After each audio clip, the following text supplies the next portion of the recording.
Hello મિત્રો, જય શ્રી કૃષ્ણ। તો ઉનાળામાં સૌથી વધારે ખવાય એવું ભીંડાનું શાક, અને ભીંડાનું શાક બધાને મોસ્ટ ઓફલી ભાવતું જ હોય, પણ બધાને એકના એક રીતે ભીંડા શાક ખાઈને કંટાળી ગયા હોય, તો આ રીતે શાક તમે બનાવશો તો બહુ મજા આવશે ખાવાની। અને રેસ્ટોરન્ટ સ્ટાઇલ આપણે ભીંડી દો પ્યાજા બનાવીશું। આપણે ભરેલા ભીંડા તો બનાવીએ છીએ, પણ આ રીતે તમે એકવાર શાક બનાવશો તો તમને બહુ મજા આવશે ખાવાની, અને કંઈક અલગ આઈટમ થઈ જશે। તો જો આપણે પહેલાં તેલ ગરમ થઈ જાય એટલે ભીંડા, ડુંગળી અને ટામેટાના સાંતળી દેવાના, અને અંદર હળદર અને મીઠું નાખીને એને ચડવા દેવાના। ત્યાં સુધી આપણે સાઈડમાં બીજા તપેલામાં આપણે તેલ લઈ લીધું, અને તેલ ગરમ થાય ત્યાં સુધી આપણે લસણની ચટણી બનાવી દઈએ।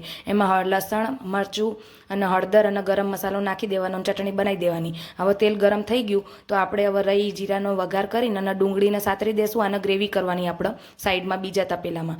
પછી આપણે ડુંગળીને ટામેટા ચડી ગયા એટલે લસણની ચટણી નાખી દીધી, થોડો મેજિક મસાલો ભીંડાના શાકમાં મસ્ત લાગે તો નાખીને અને થોડું રસું થાય એ પ્રમાણે આપણે રાખવાનું। અને આપણે જે શાક આપણે જે સાતળવા મૂક્યા હતા ભીંડા, ડુંગળી, ટામેટા, એમાં એ ગ્રેવી રહી એને મિક્સ કરી દેવાની।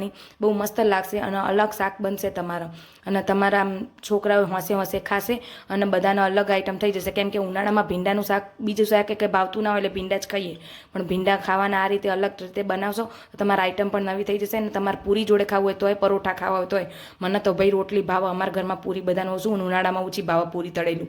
મેં રોટલી બનાવી હતી અને આપી દીધી રોટલી ખાવા, રોટલી અને ભીંડા દો પ્યાજા, ભીંડી દો પ્યાજા। એટલે હેડો, તમને ગમ્યું હોય તો મારી છે રેસીપી તો લાઇક કરો, શેર કરો, સબસ્ક્રાઈબ કરો, અને કોમેન્ટ જરૂરથી કરજો કેવા બનાવ્યા। બરાબર, બાય બાય।